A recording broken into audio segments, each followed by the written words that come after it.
Welcome to part 12 of the Castlevania Symphony of the Night gameplay, where I'm already at the clock tower. Because he has learned the magic of editing. And wait, this is the clock tower? Yeah, giant clock. But Hello? there's an actual level here called the clock tower. Listen. Wouldn't that confuse some people? Hey. What? It's just ringing. 13 times. Dum dum dum. Oh, yeah, ominous. Never would have bothered counting, really. Anyway, here's a couple free items. The other side's got a save point. So let's just go down. You know, I believe in the Saturn version this is also true, but in the PSP version, there's actually a boss fight you have to do in this area. Yeah, you get to actually fight Maria here.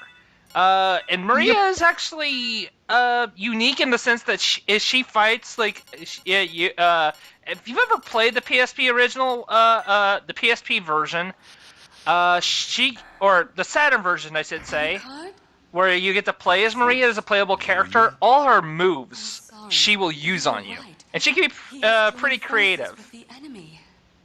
Unfortunately, her AI also isn't that great. Yeah, she's not that hard. Yeah. Just when I get to do Richter, you'll see she's kind of got his AI problems. Yeah. It's because of that. I still think, despite some things being wrong with the PSP remake, I really like the appreciate. voice acting. Yes, the which I voice can't acting. exactly call this then good either. Yes. Yep, that's it. Oh, so you do use a library card. Of course I do. Anyway, this is where we do the really big cheat of this game. Oh. The sword familiar trick. Sword Brothers. First, you need the sword card, which I have. Now, casting the Sword Brothers spell is one of the harder things in the game to do spell-wise. Let alone finding it. There's no finding it. You just have to know it in this version. Anyway, the idea is that you're going to enter the menu, but make the game think it's still normal gameplay. If I ever pull the spell off. Anytime. There we go. What can I do for you? I'm interested Alright, in this. now if you go to the sell gem menu, sell all of a type of gem, but the game thinks you're still normal gameplay, so you can equip whatever items you have. So by equipping a garment and selling 2 of them, just sell everything else.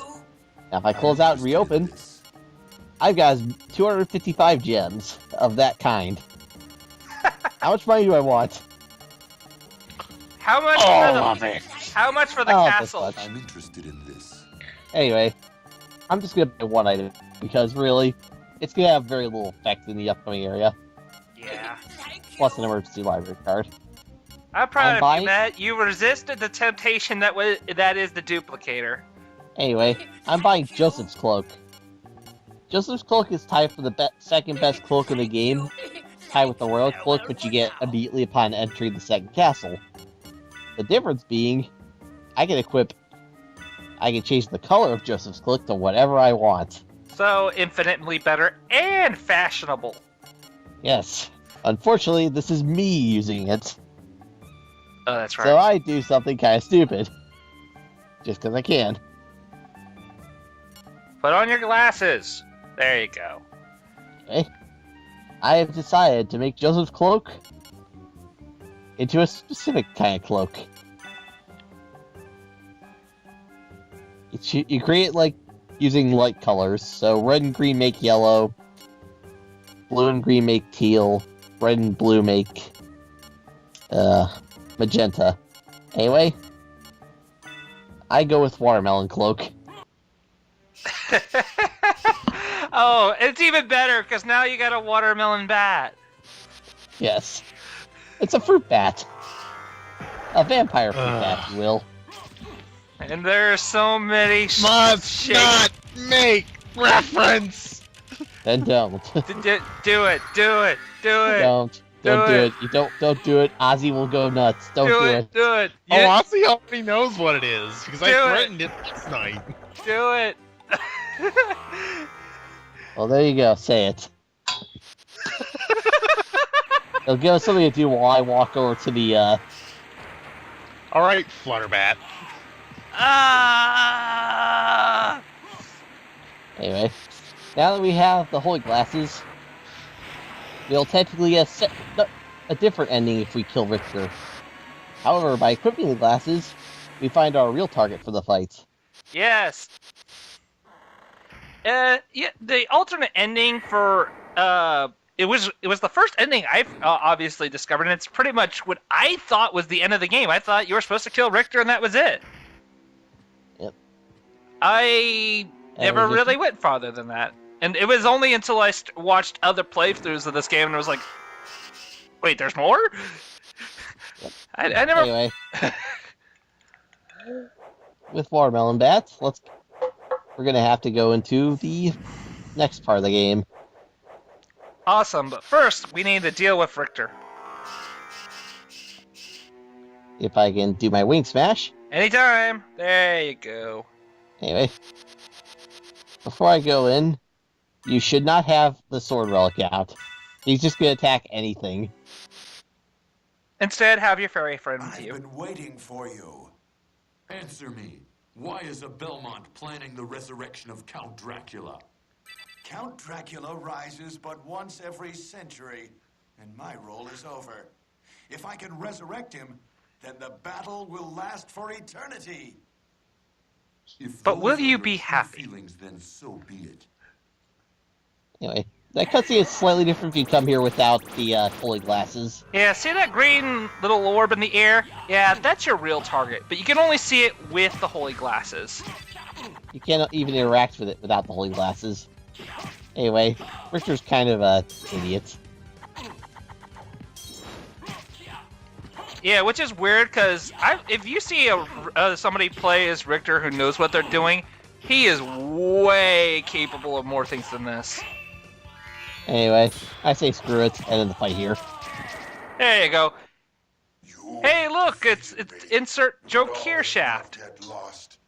The resurrection of Count Dracula is at hand. Now, there's a slight problem with this version of the game. There's supposed to be an FMV sequence revealing the inverted castle. Oh yeah, I remember. Unfortunately, this version doesn't show What it. have I done? What? Yeah, I'm still that too. It's probably a hidden loading scene. It's probably background loading, and because Xbox doesn't have the load issues, it doesn't play it.